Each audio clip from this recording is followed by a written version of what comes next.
What's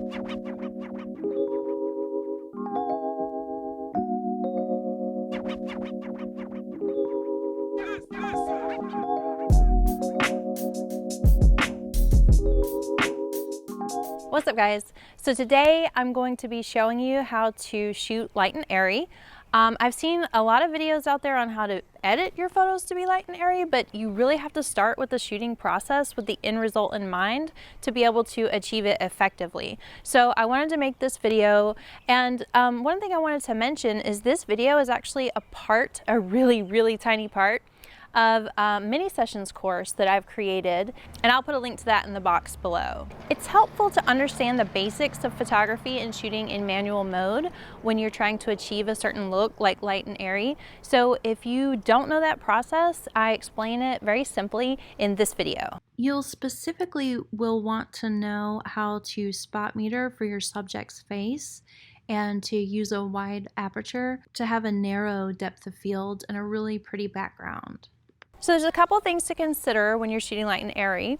The first thing you want to remember is that the sun needs to be probably behind the person because you want an even lighting. You don't want it coming from one side or the other and then being very distracting with shadows across the person's face. So the way to achieve that is to make sure that the light is coming from behind.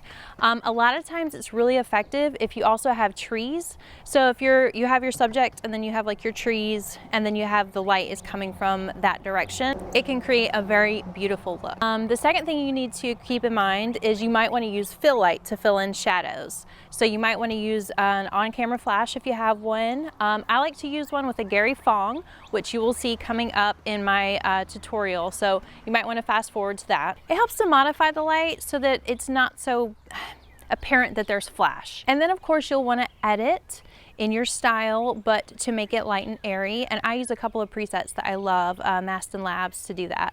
So let's jump right into the tutorial. And guys, don't forget to download your free light and airy checklist that I've created for you.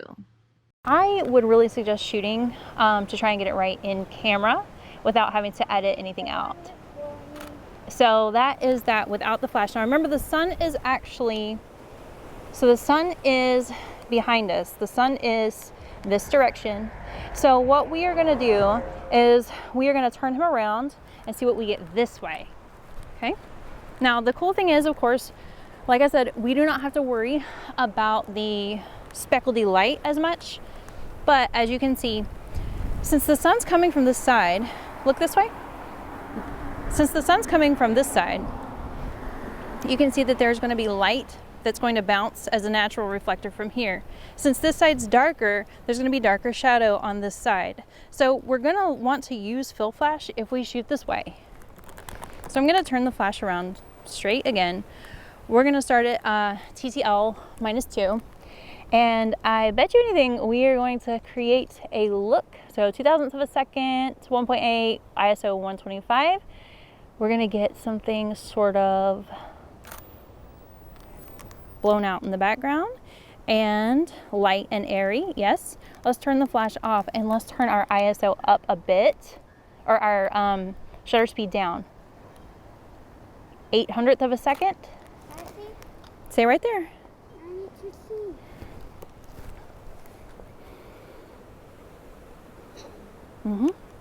Now if we really wanted to finesse this image in this direction, we would probably walk further down. Come on.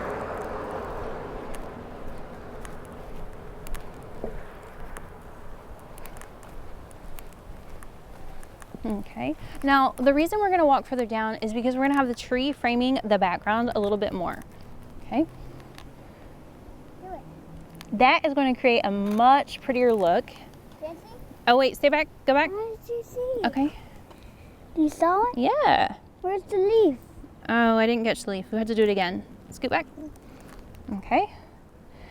So that's without the flash. Look up over here.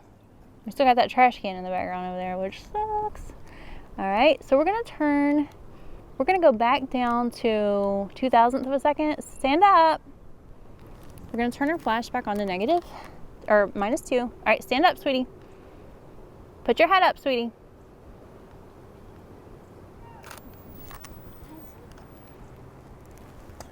Look. can see the leaf. They can get it. Okay, go back.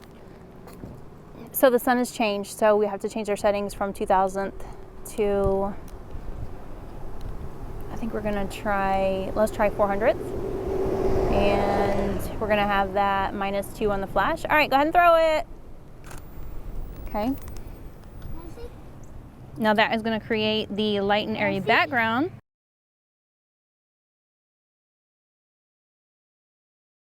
But I feel like he is blown out a little too much for my taste. So let's try it one more time, and let's take that flash down a bit to -3. Okay. I'm just gonna do a test while he's playing. Still too bright for me, in my opinion. So, and honestly, I don't like how the light, you can really see now how the light on the right on his face is coming in from the right. Okay, go ahead, throw it. All right. You caught it? You can barely see it. So in conclusion, shooting light and airy is one of the best ways to shoot, especially in challenging situations. To run down a summary, number 1, you're going to want a spot meter for your subject's face. You're going to want to use a wide aperture to get a pretty background. You're going to want some sort of separation with the trees in between the light and the subject. And you're going to want to use fill flash if necessary. Thanks so much for watching, guys. If you liked this, if it helped you, then please hit the subscribe button below, and don't forget to check out that mini sessions course.